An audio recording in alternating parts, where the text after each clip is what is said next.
Meteorologist Jason Caterina on AM 560, The Answer. Get the latest weather, traffic, and news updates online at 560theanswer.com. Now, from the Signature Bank Studios, this is Chicago's Morning Answer with Dan Proft on AM 560, The Answer.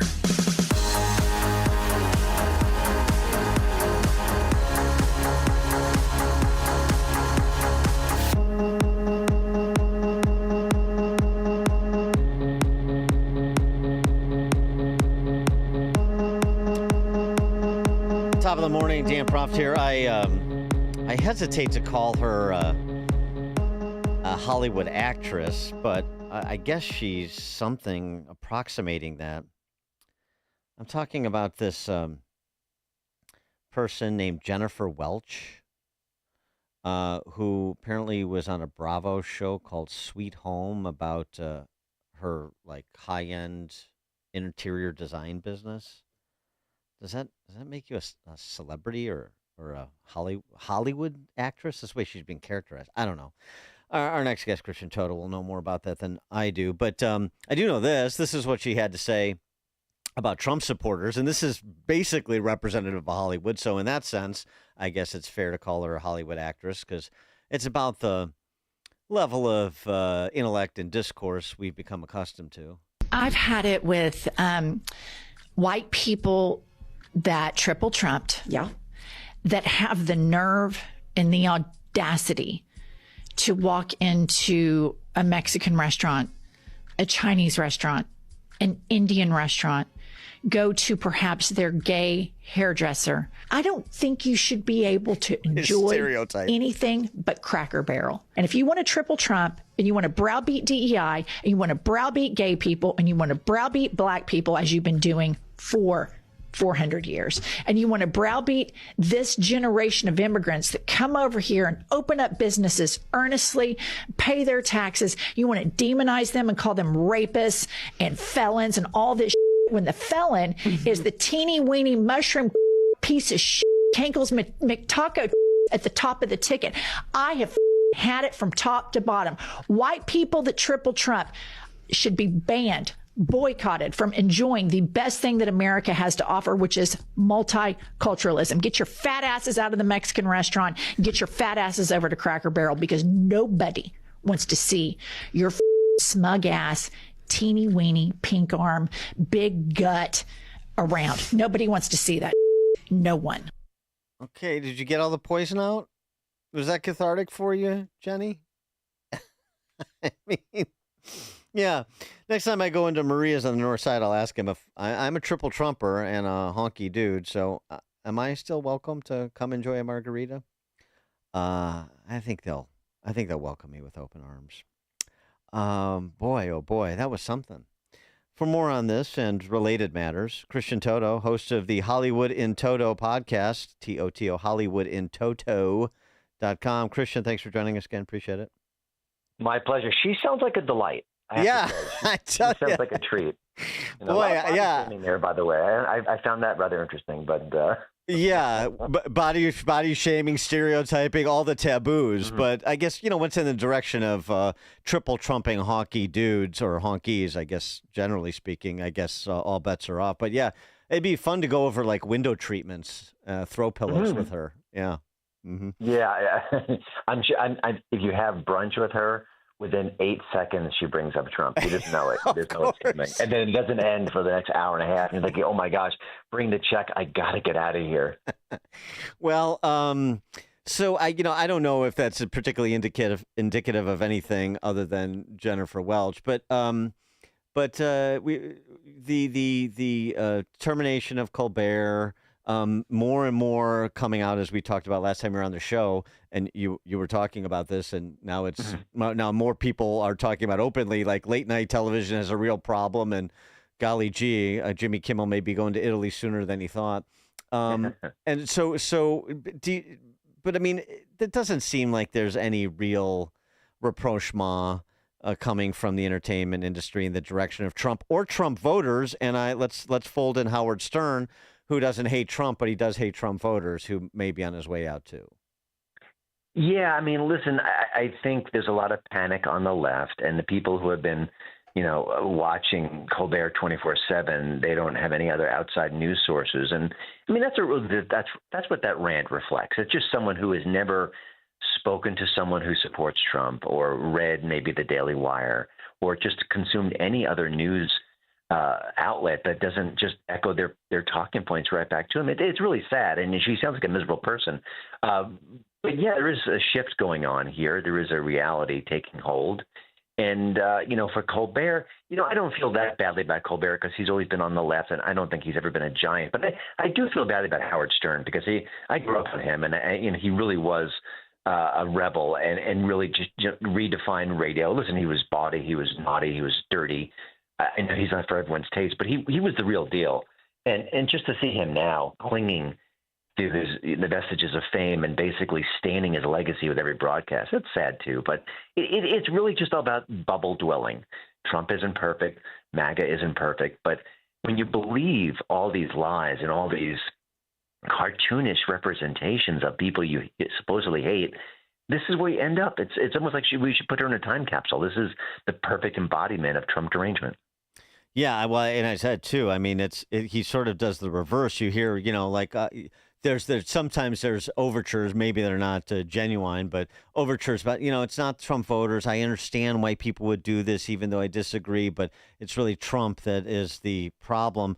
Howard Stern does just the exact opposite, alienating 80 million people. Yeah. Listen, that certainly didn't help his audience. And, we don't ever hear about his ratings. He used to crow about that from top to mountaintop. And now you don't hear that. That's part of the problem, too.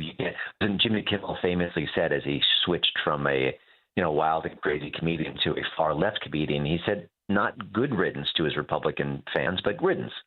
So he's okay with it. And now he's going to have to deal with the fact that his show is diminishing and his future as a late night host is certainly on the edge of being fired. Who knows? I mean, we don't know the financials behind that particular show, but the ratings aren't huge. And this is where they are. And if you want to have a long career in Hollywood, you think you wouldn't chase away half the audience, but some people are okay with that. And I guess let the chips fall where they may.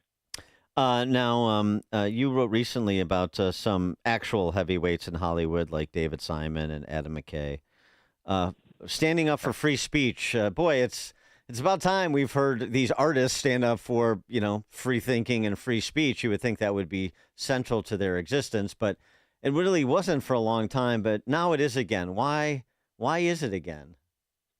It's literally all political. Literally all political, and it's so nauseating to me. Listen, I don't care that Ben Affleck doesn't agree with my political views. I don't care at all. He's a good director and a decent actor, and I say the same for all the different talents in Hollywood.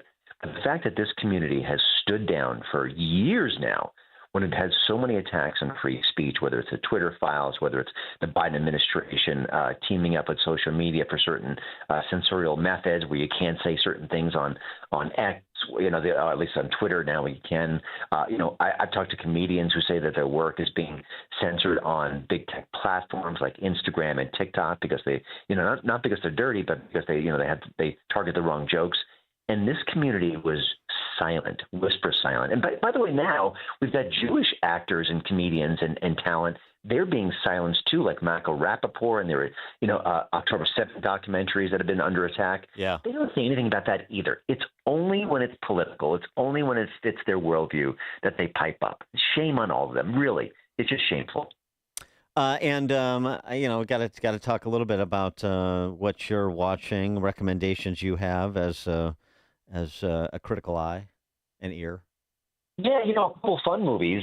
One is The Naked Gun. I think it's been out a couple of weeks now, but it's not as great as the first one. It doesn't have all of that Zucker magic that David Zucker brought to those films, but it is funny. Liam Neeson is well cast, and it feels great to laugh in a movie theater again. We haven't had a lot of great big screen comedies, and this is an exception. So I hope it brings people back to theaters. And these are the kind of movies that don't cost a lot of money. You think Hollywood would just try to rally around them. So there's that. Also, Nobody 2 opens this weekend. It's a sequel to the 2021 hit.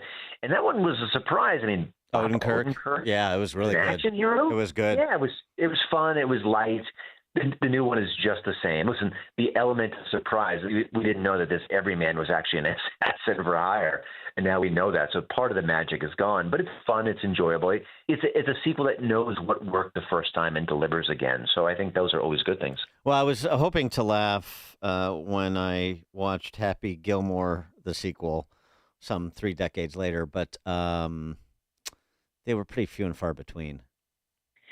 Yeah, I have very mixed feelings about that. It felt like more of a nostalgia moment than an actual movie. Like it was just like a celebration of why we all loved the first film. Yeah, it was almost like watching clips from the first one for half the movie.